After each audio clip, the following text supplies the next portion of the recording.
Guys, welcome to my YouTube channel accounts admire. इससे पिछले videos में मैंने बैंक रिकन्सिलिएशन स्टेटमेंट की फुल सीरीज़ बनाई थी। तो स्टूडेंट्स, आज हम अकाउंट्स के ही एक सबसे बड़े और मेन टॉपिक फाइनल अकाउंट को कवर करने वाले हैं, जिसको करने में स्टूडेंट्स को सबसे ज़्यादा प्रॉब्लम आती है। पर इस वीडियो को देखने के बाद आपको फाइनल अकाउंट के किसी भी क्वेश्चन को करने में कोई भी प्रॉब्लम नहीं आएगी। सो स्टूडेंट्स, चलते हैं अब अपने टॉपिक पर। फाइनल अकाउंट्स के क्वेश्चन करने से पहले हमें यह समझना होगा कि फाइनल अकाउंट, जिसे हिंदी में अंतिम खाते भी कहते हैं, क्या है। जब भी कोई व्यापारी अपना बिजनेस स्टार्ट करता है तो वह यह जानना चाहता है कि उसे अपने व्यापार में प्रॉफिट हो रहा है या लॉस, और व्यापार में उसकी प्रेजेंट फाइनेंशियल सिचुएशन क्या है। इसे जानने के लिए वह एक टाइम डिसाइड करता है, जो कि ज़्यादातर 1 साल का होता है। उस 1 साल के टाइम पीरियड में जो भी खाते बनाए जाते हैं उसे हम फाइनल अकाउंट या अंतिम खाते कहते हैं। जब भी कोई व्यापारी किसी दूसरे व्यापारी से व्यापार करता है तो उसे क्या कहा जाता है? ट्रांजैक्शन।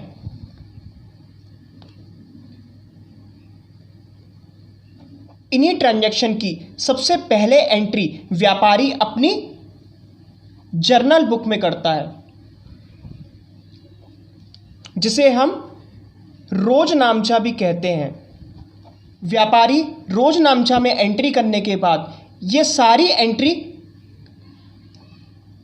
लेजर में पोस्टिंग करता है, जिसे हम खाता बही कहते हैं। जर्नल से लेज़र में एंट्री होने के बाद उन सभी खातों को लेज़र में बंद कर दिया जाता है। खातों के बैलेंस से एक स्टेटमेंट तैयार किया जाता है, जिसे हम ट्रायल बैलेंस कहते हैं,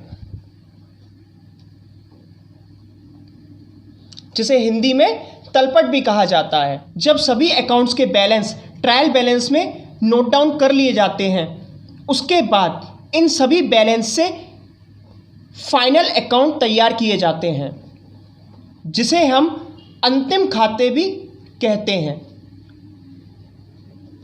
फाइनल अकाउंट के अकॉर्डिंग 3 चीज़ें बनाई जाती हैं, जिसमें फर्स्ट होती है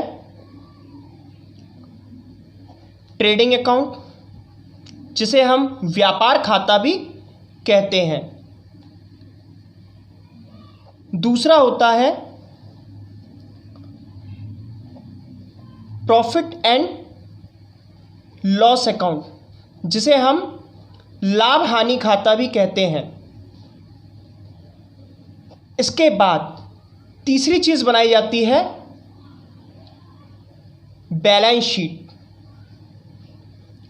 जिसे हम आर्थिक चिट्ठा कहते हैं, जो कि हमारी व्यापार की आर्थिक स्थिति का प्रमाण होता है। सबसे पहले हम बनाते हैं trading and profit and loss account. इसका परफॉर्मर बना लेते हैं।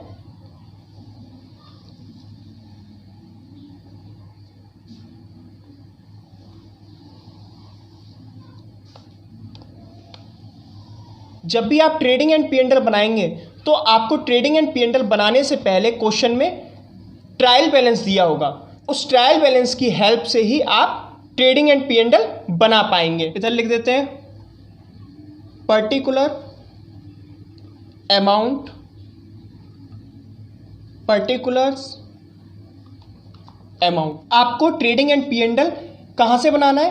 ट्रायल बैलेंस से। ट्रायल बैलेंस में जो भी चीज़ डेबिट में होगी वो आपको किधर डालना है? ट्रेडिंग एंड P&L के डेबिट साइड में। और ट्रायल बैलेंस में जो भी चीज़ क्रेडिट में दी होगी वो आपको ट्रेडिंग एंड P&L के किधर डालना है? क्रेडिट साइड में। ध्यान देने वाली बात यह है कि ट्रायल बैलेंस के डेबिट साइड में एक्सपेंसेस के साथ साथ हमारी एसेट्स भी होती हैं, और ट्रायल बैलेंस के क्रेडिट साइड में इनकम के साथ साथ हमारी लायबिलिटीज़ भी होती हैं। इसको हम 2 भागों में बांट लेते हैं।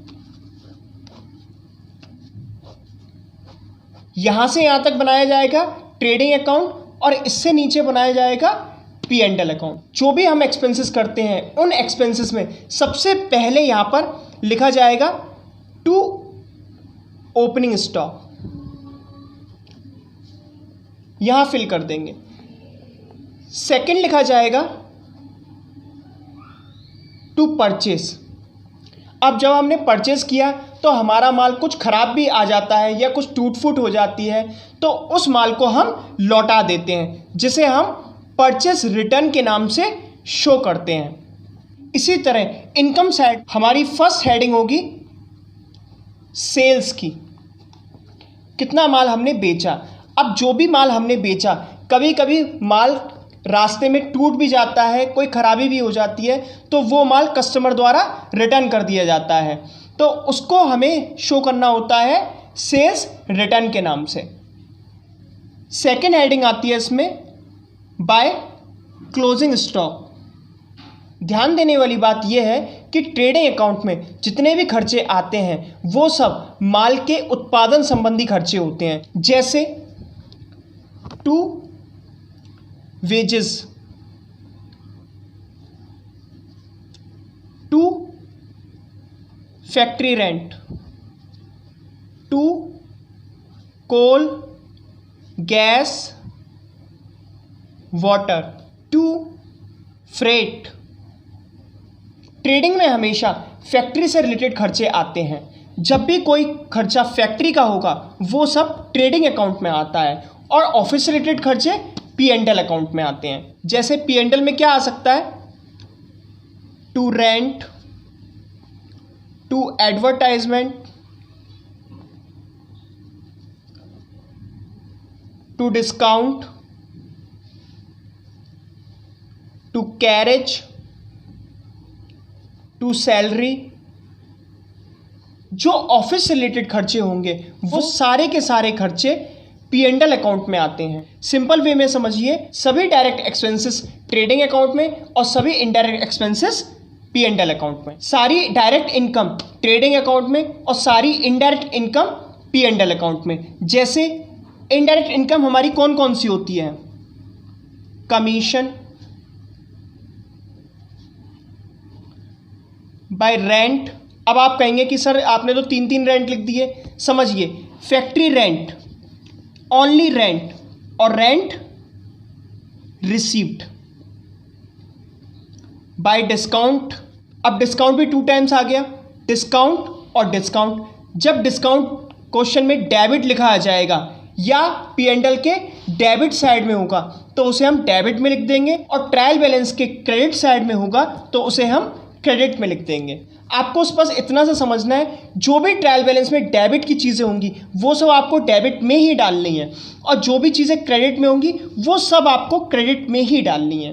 ट्रेडिंग और पी एंड एल की हेल्प से हम एक और स्टेटमेंट तैयार करते हैं जिसको हम कहते हैं बैलेंस शीट। इसमें भी 2 साइड्स होती हैं। एक साइड को कहते हैं हम लायबिलिटीज, एक साइड को बोलते हैं हम एसेट्स। एसेट्स में क्या क्या आता है, जैसे आपकी machinery, furniture, land, building, stock, debtors, bills receivable, investment, bank, cash. और लायबिलिटी साइड में क्या आता है, capital, creditors, bills payable, bank loan, etcetera. और बाकी चीज़ें हम अपने क्वेश्चन में सीखेंगे। जैसा कि मैंने आपको शुरू में बताया था, trading account, P and L account और बैलेंस शीट ये एक टाइम पीरियड के लिए बनाए जाते हैं, तो सबसे पहले उस टाइम पीरियड को भी यहाँ लिखना ज़रूरी होता है। Trading and P and L के नीचे लिख देते हैं हम फॉर द ईयर एंडिंग जो भी आपकी डेट होगी आप यहाँ पर फिल कर देंगे। और बैलेंस शीट के नीचे लिख देते हैं हम एज ऑन, जो भी डेट होगी वो आपकी यहाँ फिल हो जाएगी। सपोज दैट यहाँ पर लिख देते हैं अगर 31 मार्च 2020, तो हमें यहाँ भी 31 मार्च 2020 ही लिखना होगा। इसे और डीपली समझने के लिए हम अपने नेक्स्ट वीडियो में मिलते हैं, जिसमें मैं आपको प्रॉपर ट्रेडिंग अकाउंट बनाना सिखाऊंगा।